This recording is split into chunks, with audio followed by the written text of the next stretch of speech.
Okay, Coach, what can you tell us about player updates? Nothing much. I think we had a good training today. Everybody's healthy. Training looks sharp, so I'm very, very happy. Is there any concerns or worries whatsoever regarding the pitch? Because we have to play on an AstroTurf, unlike what we are used to. Yeah. I'm surprised that CAF allowed this pitch for an international match. The pitch is really, really not good. It's very, very hard. So for the players, it's like playing on concrete. But yeah, what can we do? We have to take it as it comes. And we are prepared. We observed everything today. Like I said, it's not a good AstroTurf, to be honest. Nowadays, there are far more better AstroTurfs, which are also much more healthier for the players. We are excited, looking forward to that match. We know it's gonna be tough. To play away in Africa is always tough. Now, also under these circumstances, it will be different because the players are not used to play on artificial grass. But let's see. I think we are mentally prepared, and like I said, the boys look good and sharp on the pitch today. So yeah, I'm looking forward for this match tomorrow. How much of work do you need to do on these players? You've spoken about the pitch. You've spoken about they not being used to playing on an AstroTurf, and then also the fact that the whole country will turn up in their numbers tomorrow to support Chad because it's their first competitive game at home in 6 years, and it happens to be against your team. Yeah, it's a special moment, I think, for the country, for Chad.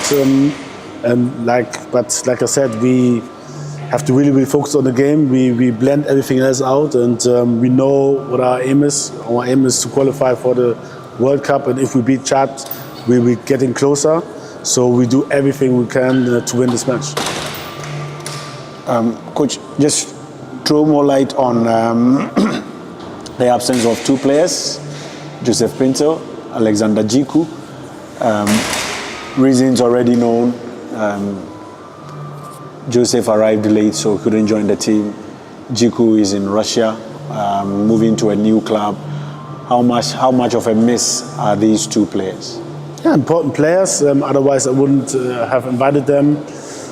But yeah, like I said, we have to take it as it comes. Surely, full understanding for Jiku. He has to find a club for the future, and he had to do the medical check. So there's nothing we can do about that. And with Joseph, luckily, it's always difficult, from America, especially from LA. It's very, very far.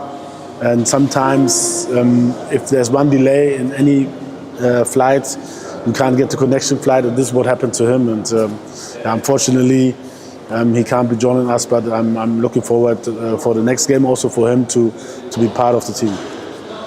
You've always spoken about taking one game at a time. You've got 2 matches in this window. Chad happens to take place tomorrow, and then Mali later.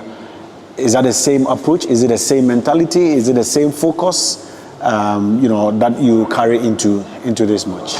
Yeah, sure. Anything else doesn't make sense. We have to do our homeworks now here in Chad.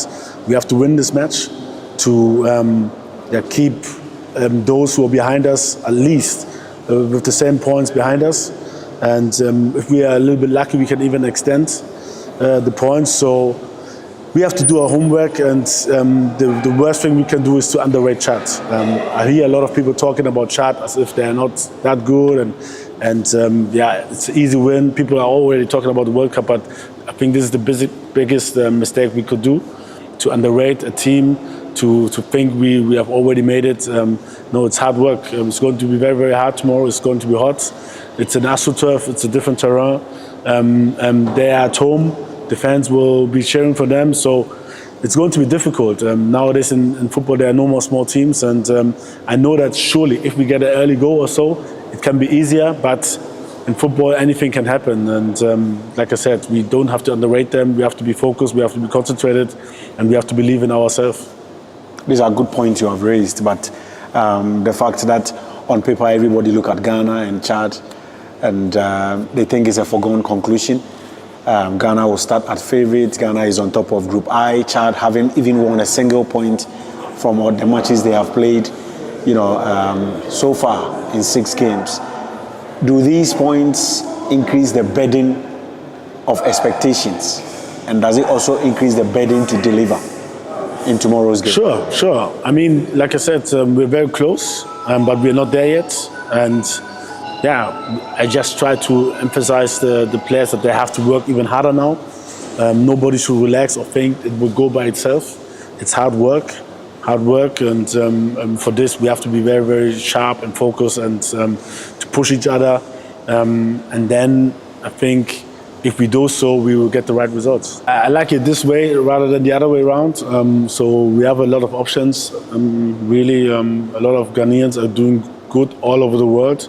And it's really, really not easy. And we have a good team. We watch a lot of matches. We observe. We try to find out which player finds or fits to our playing style. And like I said, I think and I hope we made the right decision at the moment. But surely there are a lot of other players which haven't been called. And we're always looking at their performance at their club.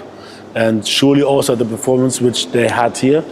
And this keeps it very, very positive. And like I said, I like it more this way, like make it difficult for me to decide who will come to the national team than the other way around, that we are lacking players and we're trying to look who can even play this standard. And I'm very, very happy that the situation is how it is now. What would you say about Derek Cohn? If he plays tomorrow, he makes his debut for Ghana, it will be a big deal for him. He's a player you've been monitoring for a very long time. Finally, you have the chance to bring him into the team. Yeah, I'm happy for him that he made it into the squad, and but we have to make his step by step. I think he just changed club to Union Berlin in Hamburg, the German Bundesliga. His performance there also is important for me to see which standard he has at the moment. He came from Galatasaray. I think he had a good season last year. And he has to keep it up. There's concurrence on each position, and let's see what will happen. Let's talk about a few individuals and then wrap up. Kamaldeen has moved from Southampton to Atalanta. Thomas Partey has changed club to Villarreal in Spain. Kudus has moved from West Ham to Tottenham Hotspur. Just before we travelled, Tariq Lamptey's move to the Italian Serie A was also confirmed. Ibrahim Osman has moved once again to Auxerre in France. These individual movements, how much of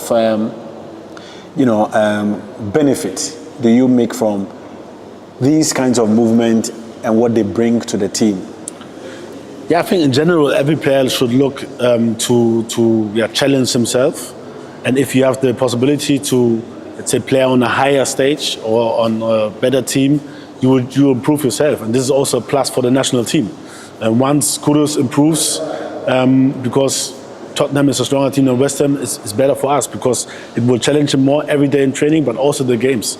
Once Ibrahim Osman improves, playing from the Dutch league, going to Ligue 1, which is, I think, a bit tougher in general, it will improve him because he will develop even more, and he has to find strategies to succeed in that league, and that will also at the end will help the national team. So I'm very, very happy that the players are making these kind of movements and changes just to develop and improve themselves, and at the end it will, if each individual will improve and develop even more to a higher stage, the national team will benefit of it.